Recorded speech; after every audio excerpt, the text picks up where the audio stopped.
They burned a stack of Bibles. If you are still viewing the BLM riots and the continued lockdowns and the closing of churches, but the opening of leftist political rallies and the closing of normal funerals, if you're still viewing that with befuddlement, you're not understanding the moment.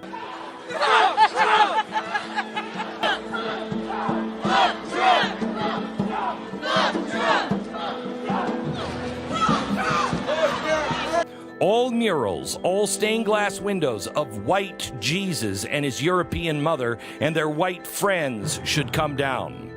They're a gross form of white supremacy, created as tools of oppression, racist propaganda.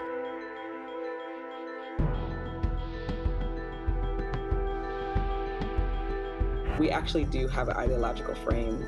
Myself and Alicia in particular are trained organizers. We are trained Marxists. We are super versed on sort of ideological theories. And I believe that the organization itself is using Black people to advance a Marxist agenda, and the corporations, the schools, the churches, the people that have gotten behind Black Lives Matter, the organization, they think they're helping Black people. They think they're showing support for Black people, but actually it's the opposite. Visit the Black Lives Matter website and read the list of demands. One of those demands proclaims, quote, "We disrupt the Western prescribed nuclear family structure requirement by supporting each other as extended families and villages that collectively care for one another."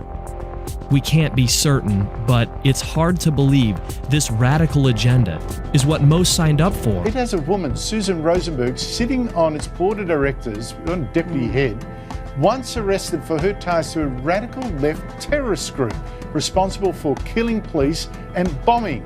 Here she is. I just never stopped wanting to make revolution, but I was in possession of explosives and weapons when I was arrested. Primary Black Lives Matter group is simply a project of another nonprofit called Thousand Currents. Now, why is this interesting?